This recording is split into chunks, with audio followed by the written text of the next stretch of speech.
नमस्कार बच्चों, excellent classes के यूट्यूब चैनल पर आप सभी लोगों का स्वागत है। आज 10 क्लास का 8वें दिन का ऑब्जेक्टिव हम लोग करने वाले हैं। तो चलिए इसकी शुरुआत करते हैं।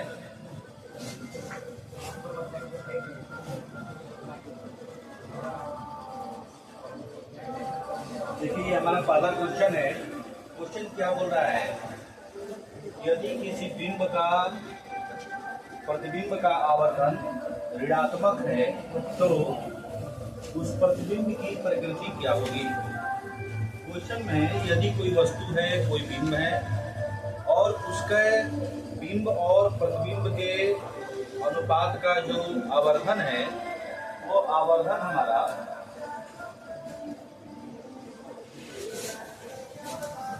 ऋणात्मक है, अर्थात m का जो मान है वह ऋणात्मक है, निगेटिव। तो प्रतिबिंब की प्रकृति पूछ रहा है। तो ध्यान देना, जब आवर्धन का मान ऋणात्मक होता है तब बनने वाला प्रतिबिंब वास्तविक और उल्टा होता है, और यदि आवर्धन का मान धनात्मक हो तब बनने वाला प्रतिबिंब काल्पनिक और सीधा होता है। तो हमारा ये ऑप्शन नंबर ए हो जाएगा, अर्थात प्रतिबिंब की जो प्रकृति होगी वह वास्तविक और उल्टा होगा। क्वेश्चन नंबर 2 पूछ रहा है कि गोलीय दर्पण का परावर्तक पृष्ठ वक्रित हो सकता है। ये तो गोलीय दर्पण है, तो गोलीय दर्पण का जो परावर्तक पृष्ठ है, ध्यान देना परावर्तक पृष्ठ की बात की जा रही है। तो परावर्तक पृष्ठ वक्रित हो सकता है। कौन सा ऑप्शन होगा, अंदर की ओर होगा, बाहर की ओर, या अंदर या बाहर दोनों ओर होगा, या फिर इनमें से कोई नहीं। तो देखिए जो गोलीय दर्पण होता है वह दो प्रकार का होता है। एक होता है अवतल दर्पण और एक होता है उत्तल दर्पण। तो अवतल दर्पण के जो अंदर वाला भाग होता है, तो जो अंदर का परावर्तक पृष्ठ होता है वह वक्रित होता है, और यदि उत्तल दर्पण हो तो उत्तल दर्पण के बाहर वाला जो भाग होता है, अर्थात बाहर का जो सतह होता है वह परावर्तक पृष्ठ होता है और वह वक्रित होता है। तो गोलीय दर्पण की बात की जा रही है, तो गोलीय दर्पण के लिए हमारा ऑप्शन नंबर सी होगा, अर्थात अंदर या बाहर दोनों तरफ से गोलीय दर्पण वक्रित हो सकता है। क्वेश्चन नंबर 3 पूछ रहा है, वह गोलीय दर्पण जो अंदर की तरफ वक्रित हो। अभी पहले वाले क्वेश्चन में हमने आप लोगों को बताया कि जो हमारा अवतल दर्पण होता है वह अवतल दर्पण अंदर की तरफ वक्रित होता है, अर्थात उसका परावर्तक पृष्ठ अंदर धंसा हुआ होता है, और जो उत्तल दर्पण होता है उस उत्तल दर्पण का बाहर वाला भाग जो उभरा हुआ भाग होता है वह परावर्तक पृष्ठ होता है, अर्थात उत्तल दर्पण का बाहर वाला भाग वक्रित होता है। यहाँ पे कौन सा क्वेश्चन पूछ रहा है, पूछ रहा है कि वह गोलीय दर्पण जो अंदर की तरफ वक्रित हो। तो अंदर की तरफ वक्रित कौन सा दर्पण होता है, वह हमारा होता है अवतल दर्पण, और यदि यही बाहर की तरफ वक्रित हो तो हमारा उत्तल दर्पण हो जाएगा। अब देखिए अगला क्वेश्चन वही है हमारा, पूछ रहा है गोलीय दर्पण जो बाहर की तरफ वक्रित हो। यहाँ पर बाहर की तरफ पूछ रहा है, बाहर की तरफ वक्रित हो तब वह कौन सा दर्पण कहलाएगा।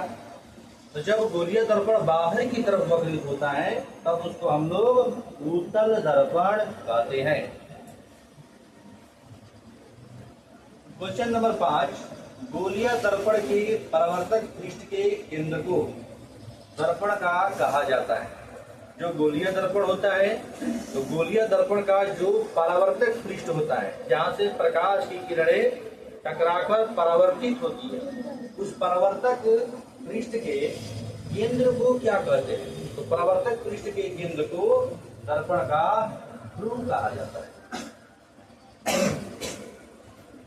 क्वेश्चन नंबर 6 है, गोलीय दर्पण की वक्रता केंद्र को, गोलीय दर्पण के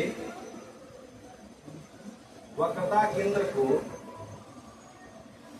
ये हमारा क्वेश्चन हो जाएगा, गोलीय दर्पण के वक्रता केंद्र को इससे निरूपित किया जाता है।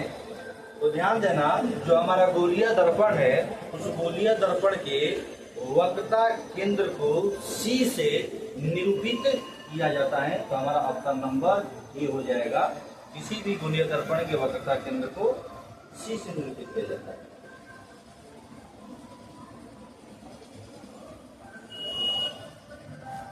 क्वेश्चन नंबर 7 है, गोलीय दर्पण का भाग नहीं है।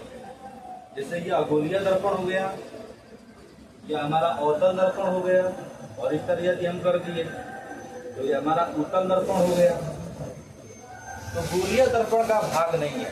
तो पहला ऑप्शन है ध्रुव, बी नंबर वक्रता केंद्र, सी वक्रित, और डी नंबर इनमें से कोई नहीं। तो ध्यान देना, जो ध्रुव है यह गोलीय दर्पण के मध्य वाले भाग को, जो भाग केंद्र में होता है, अर्थात इस वाले भाग को जो बीच में होता है, इसको गोलीय दर्पण का ध्रुव कहते हैं।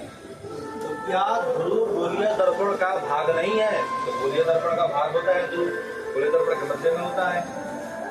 इसी तरह इस दर्पण में भी यह हमारा ध्रुव हो जाएगा। तो ध्रुव गोलीय दर्पण का भाग होता है।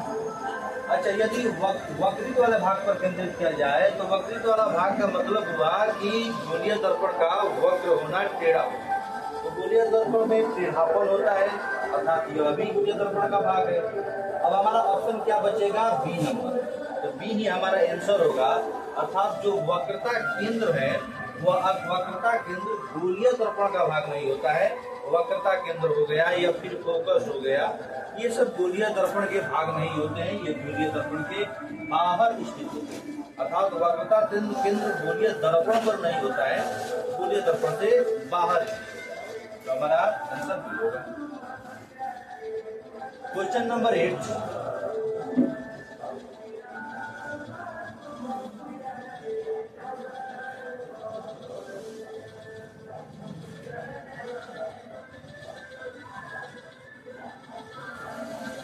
क्वेश्चन नंबर 8 थोड़ा सुधारना पड़ेगा।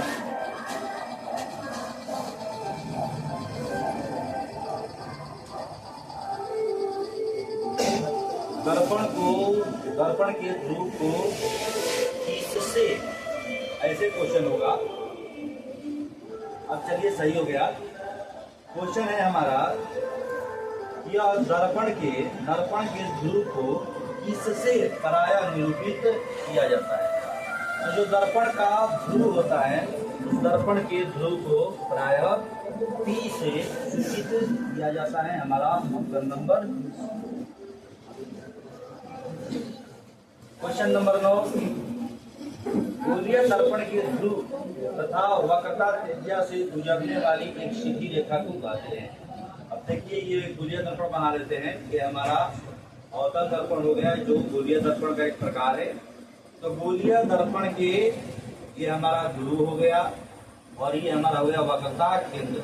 तो गोलीय दर्पण के ध्रुव और वक्रता केंद्र से होकर ये जो रेखा गुजरती है, उस रेखा को हम लोग मुख्य अक्ष या फिर प्रधान अक्ष कहते हैं। चलिए, हमारा लास्ट क्वेश्चन है, सूर्य के प्रकाश के संकेंद्रण से उत्पन्न ऊष्मा के कारण जल उठता है। जब सूर्य के प्रकाश की जो किरणें होती है, तो सूर्य की प्रकाश की किरणें अर्थात जब दर्पण से या फिर लेंस से होकर गुजरती है, और यदि लेंस से या फिर दर्पण से परावर्तन या अपवर्तन के बाद एक ही बिंदु पर यदि वह फोकसित हो जाए, तो उनके अंदर उतनी क्षमता होती है कि वह बहुत मात्रा में ऊष्मा को उत्पन्न करती है, जिसके कारण जल सकता है। क्या जल सकता है? इसमें जलने वाला चीज क्या है भाई? तो हमारा कागज है। अर्थात सूर्य की किरणें एक ही जगह पर अभिकेंद्रित हो जाए, फोकसित हो जाए, तो जो हमारा कागज है वह कागज जल सकता है। देखिए, लोहे का चूर्ण है, इतनी ऊष्मा नहीं होती कि लोहे की चूर्ण को जला दे, और पत्थर या फिर बालू के कण जो होते हैं और अज्वलनशील होते हैं, इसलिए हमारा ऑप्शन नंबर ए होगा। तो धन्यवाद बच्चों। आज 8वें दिन का ऑब्जेक्टिव का क्लास था। कल इसी टाइम पे 9वें दिन का ऑब्जेक्टिव का क्लास आप लोगों को कराया जाएगा। तो धन्यवाद हमसे जुड़ने के लिए।